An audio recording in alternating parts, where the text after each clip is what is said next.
Hello and welcome in again to another edition of our video podcast, Musings from the Mountains. We are live from Mountaineer Field. A disappointing game for West Virginia. They felt like for most of this game they were in control. They weren't able to finish. Kind of a story of the season in retrospect. They couldn't finish in the red zone. Fell to Oklahoma State 20-13. This team had 4 trips really inside the 30 in this game and wasn't able to score a touchdown. One of them was an empty possession, weren't even able to get a field goal. It was a field goal miss after a couple negative plays, but a somber day for overall a pretty inspiring effort. Yeah, I mean, it's definitely a tough loss when you think about some of the senior class, what some of these people in the senior class have gone through. That of wide receiver George Campbell, who finally has been able to play a full season without any injuries up to this point, with 1 game left. So you really feel for these seniors, but just a tough game all around for West Virginia. Couldn't capitalize.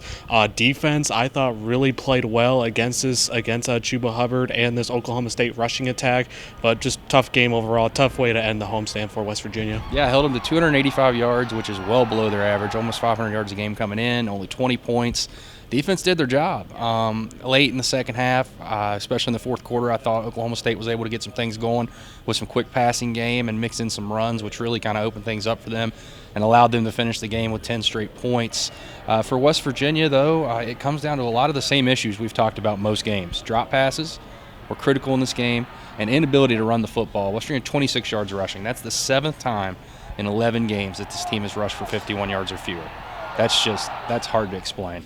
Chuba Hubbard come into this game with more yards after contact than West Virginia had yards as a team, and he leaves it the same way. He outrushed West Virginia's entire team by 5 times the amounts. And he truly is the real deal, Chuba Hubbard. I mean, he has truly elite speed. He can run over people. I thought he was most dangerous today when he got the ball in space, was able to make a couple guys miss, force some missed tackles from for the West Virginia defense. But I mean, like I said, it's just a tough game. But the defense did their job. It's a lot of the same offensive miscues and miscommunications that they've had all season. You can't have drop passes. You got to be able to get the run game going. Just the same things that have plagued West Virginia's offense over and over again, week in and week out. The one question we won't have to answer now is if Jarrett Doege will be playing in the bowl game, because West Virginia is unfortunately now 4-7. They have 1 game left at TCU on Friday, so it'll be interesting to see how this team finishes. I think you have to like the way that this team came back and responded after just being so listless at home against Texas Tech. They were in this game till late, and really with what they've been able to do down the stretch here, it gives you a lot of confidence, moving forward with this thing. But they've got to be able to establish the run. Somehow they've got to be able to find a way to run the football. That'll come with time as guys develop. But Jarrett Doege, pretty encouraging performance here.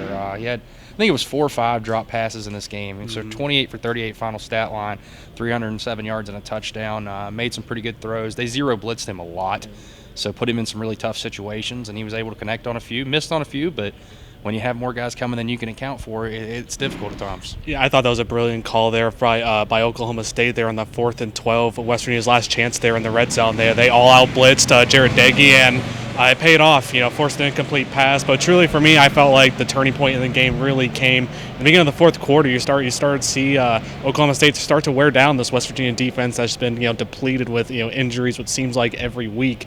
They were able to get the ball out quick. They worked the field, they worked the boundary, they went fast and really wore down this West Virginia defense. Yeah, overall a 20-13 loss. You don't get anything for moral victories, but you hate to see this 22 seniors go out the way they did. But that's football. You got to rebound. You got 1 more game left, and West Virginia will have to see what they can do on the road at TCU. But this has been another edition of Musings from the Mountains.